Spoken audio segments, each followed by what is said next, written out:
have a great time with my life, and I want to share it. I love living. I think that's infectious. It's something that you can't fake.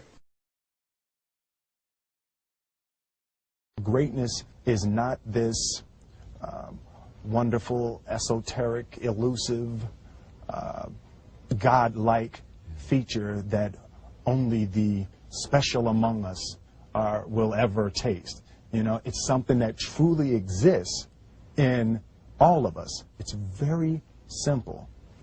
This is what I believe, and I'm willing to die for it. Yeah. Period.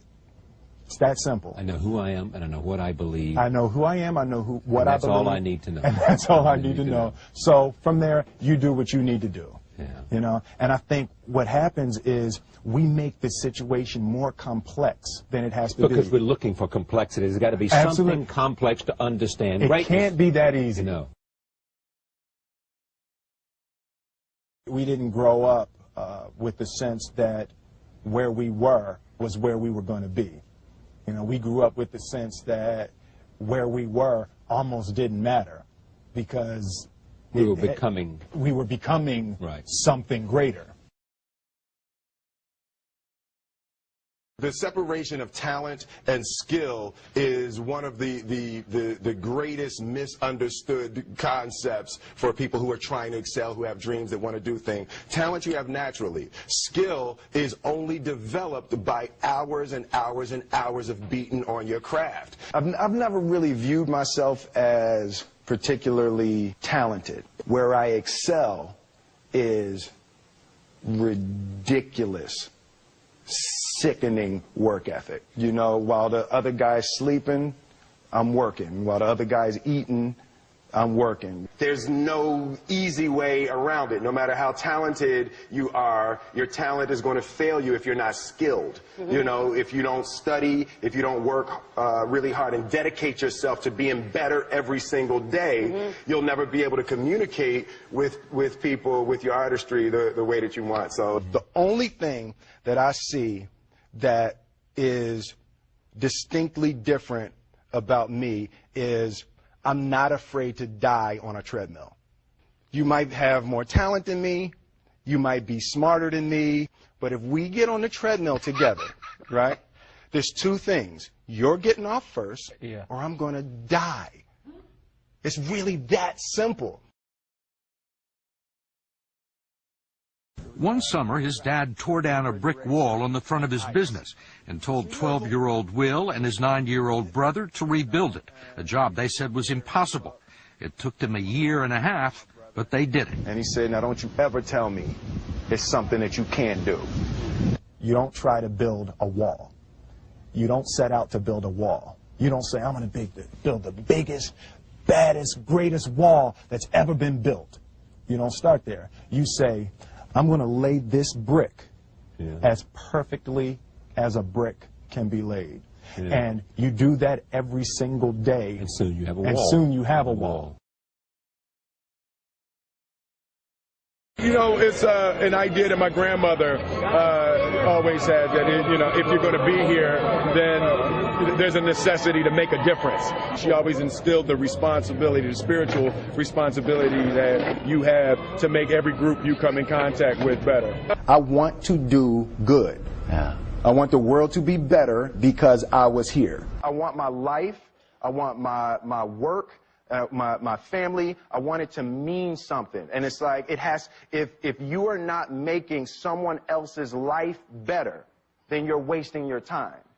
You know, like your life will become better by making other lives better. I want to represent an idea. I want to represent possibilities. I want to represent the idea that you really can make what you want. One of my favorite books is The Alchemist, Paulo Coelho. And that's just, I just believe that. I believe that I can create whatever I want to create. The first step before anybody else in the world believes it is you have to believe it. There's no reason to have a plan B because it distracts from plan A. I think that there's a certain delusional quality that all successful people have to have. You have to believe that something different than what has happened for the last 50 million years of history. You have to believe that something different can happen. Confucius said, he who says he can and he who says he can't are both usually right.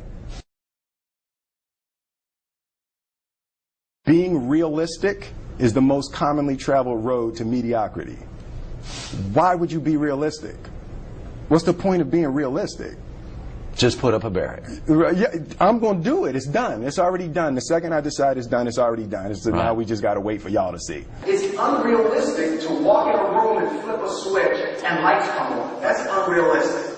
Fortunately, Edison didn't think so. It's unrealistic to think you're going to bend a piece of metal and fly people over an ocean in that metal. That's unrealistic. But fortunately, the Wright brothers and others didn't believe that, and it just seems like such a ridiculous idea to me to embrace the idea that it's not going to happen, and that's not real for that to happen. As soon as you say it, now you just made that real.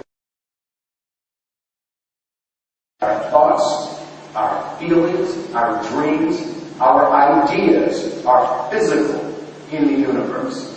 That if we dream something, if we picture something, if we commit ourselves to it, that is a physical thrust towards realization that we can put into the universe. That the universe is not a thing that's going to push us around.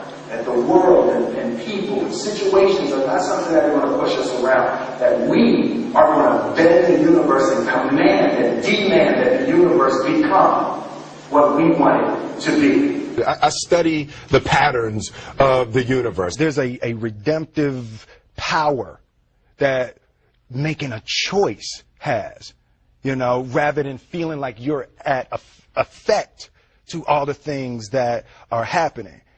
Make a choice. Like, you just decide what it's going to be, who you're going to be, how you're going to do it. Just decide.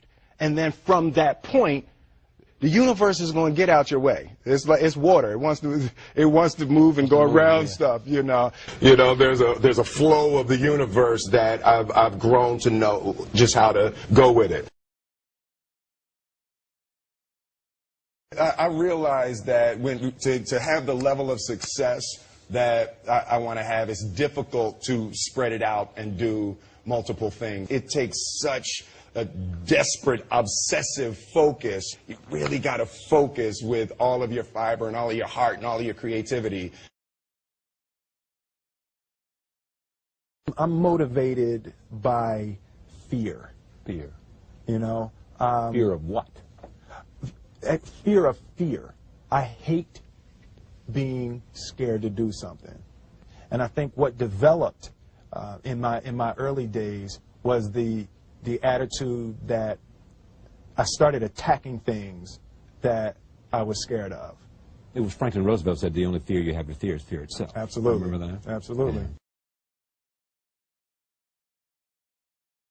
You can't be scared to die for the truth.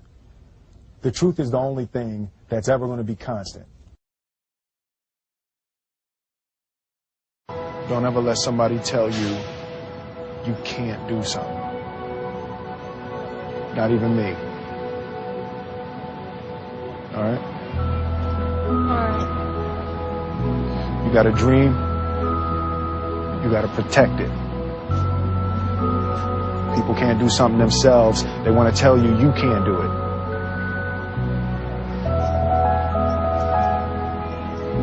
You want something, go get it. Period.